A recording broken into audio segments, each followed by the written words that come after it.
This podcast is sponsored by Release Winery. Every wine tells a story. Each growing season, it's our goal to create an artisan Napa Valley wine of exceptional quality.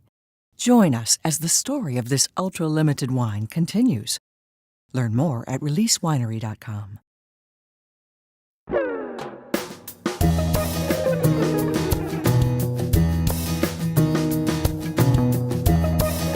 Cheers.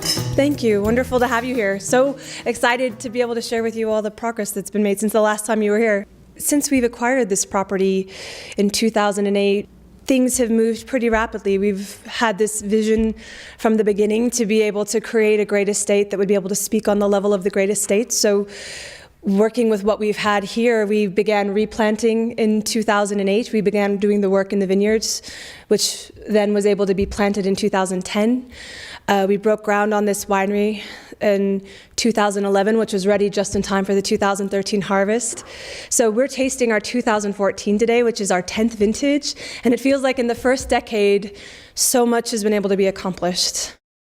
The uniqueness of our terroir that we have here, we've evolved in our understanding of all the various influences that come through in the wine. And so, yeah, as you were talking about this native vegetation that we have totally encircling our vineyards, a lot of sage and bay laurel, you can actually see that back in the wine.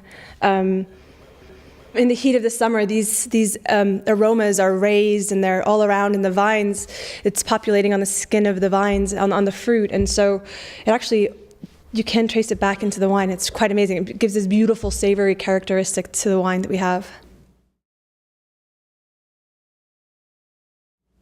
Novicium. So yeah, we have, as I was saying, vineyards we planted in 2010, and so those are young vines. My dad is a big believer that vines, wines, and people have a lot in common, that the good get better with time. And so older vines have more depth of character, more layers, more complexity. So the young vines we planted in 2010 are quite beautiful and expressive, and because of the shy soils we have here are already just beautiful concentration and power, but not quite ready for a continuum. We have so many extraordinary blocks that we are able to use here, vineyard blocks that we're able to use here. So we wanted to highlight some of the really spectacular young vines that we had, and so Novicium is showcasing some of the best of our young vines. Yes, I have one sister. My sister is first of all, she's the artist who did this gorgeous painting that's behind me now, that is on our label. And it's a 25-year-old Cabernet Franc vine our dad had planted, that she captured, and it's life-size. She really did it by putting it up behind the vine, working with the sun, and so it's an expression of the vine's interaction with sun.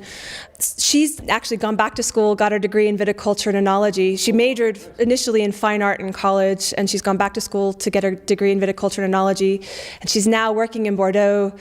She worked harvest at Chateau Palmer last year. She's going to be working another harvest this year. She's taking a vineyard and enology program there right now as well. She is the one who seems to be following in my dad's footsteps, yes. As you say, is the winemaker shaking in his boots yet? No. He's, I think, very excited that there's somebody who will ultimately be able to ensure that he doesn't have to be around quite as much. And my cousin Brian, Marcy's son, is coming on board with us next month, so that's extremely exciting for us. So it continues to grow. Yes, exactly. And I think we feel very fortunate. We've grown up in wine. We have now 4 generations in wine, and we've evolved with every generation to now be able to be totally dedicated to an extraordinary estate that's, I think, we feel worthy of our devotion, because our aspiration here is to be able to create wine on an artistic level. We're utilizing the expertise of the generations that led us to this point. And now we're dedicating ourselves in the way that you see the great houses of Burgundy and Bordeaux. The generations continue to refine and understand every little vine, and that's what we're now poised to be doing. And this site inspires.